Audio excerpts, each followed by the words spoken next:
Mga kasayan, magpapalit tayo ng LED taillight sa Honda TMX Supremo. Ito siya kasayan ha.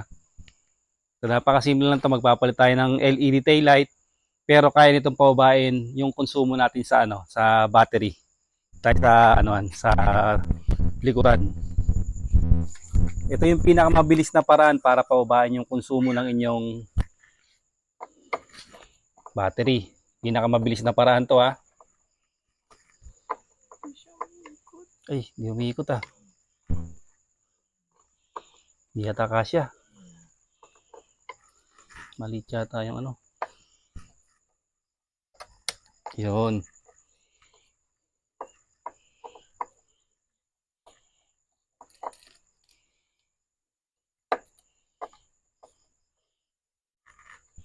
Kaya pagka bumubusina daw siya, minsan mahina, minsan malakas.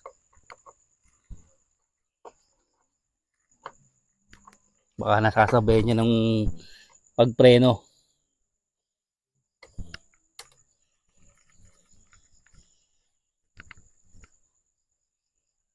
Sayang, 2 tornilyo lang ha. Mahigpit. Tapos, ayun. Pit pakaliwa. Siya sayang ha. Tapos, babalik natin. Dapat pala pinakita natin sa kanila yung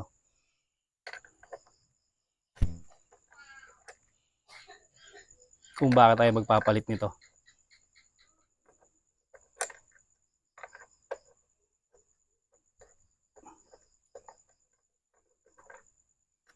Bahay na magpabalik ah. Yan. Pit pa kanan pagpahigpit. Ito siya kasayan ha. Ito yung dahilan kung bakit. Tayo sa harapan.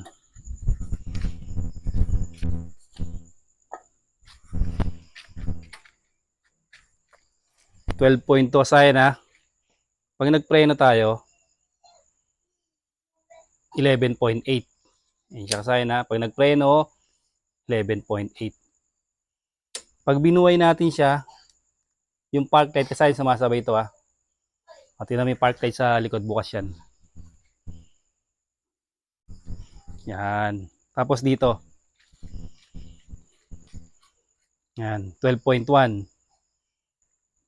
Pagka nagpreno pa tayo, yan siya, 11.6. Okay, papalitan na natin para makita nyo.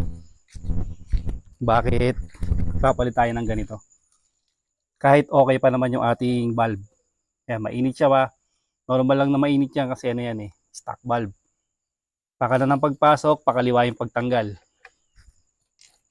Ito naman,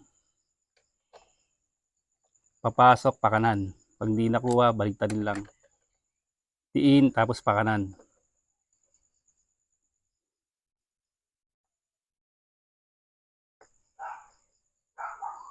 Yan, test natin. Para hindi naglalak. Ang mga kamero na. Tapos, brake. Tignan mo kung meron na. Okay, dito ka sa harapan ngayon. Ngayon kasayan, eto na siya ngayon. Ilan kanina? 11 nung nag-break. Tapos 12 point. Nag-break 11.6. Opo. Okay, tignan natin ngayon kung paano ng 11.6 ha. Ito na siya. Uy, tingnan mo si lalim sa likod. Di yata nagpe-preno. Nagpe-preno. Nagpe-preno to. Dito sa harapan. Yan, nakapreno pa rin yan ha. O, tutok mo doon para makita na nagpreno. Bibitaw ko at hindi. Ayan siya. Okay, tutok. Naka-brake. Pansinin nyo kasayan. Wala nang pinagbago. Oh. Yun yung dahilan kung bakit kahit buo pa papalitan natin siya. O, simple-simple lang yan kasayan. Yung niya, yung pagpapalit niya na. Pakanan lang siya pagka magpapalit. Tapos itong ito tatak pala lang namin yan. Yun ang dahilan kasayan na pagka nagpreno tayo, ayan siya. Wala na siyang bawas.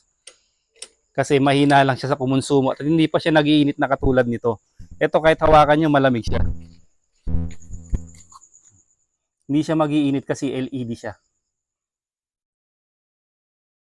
Ganun lang kasi magpalit ng taillight. Hindi porket nagpalit lang tayo ng taillight kahit buo pa, Yan yung pinaka-purpose natin. Pababain din natin yung konsumo ng ating konsumo yung ng ating baterya para hindi siya persado at mahaba rin ang buhay niya.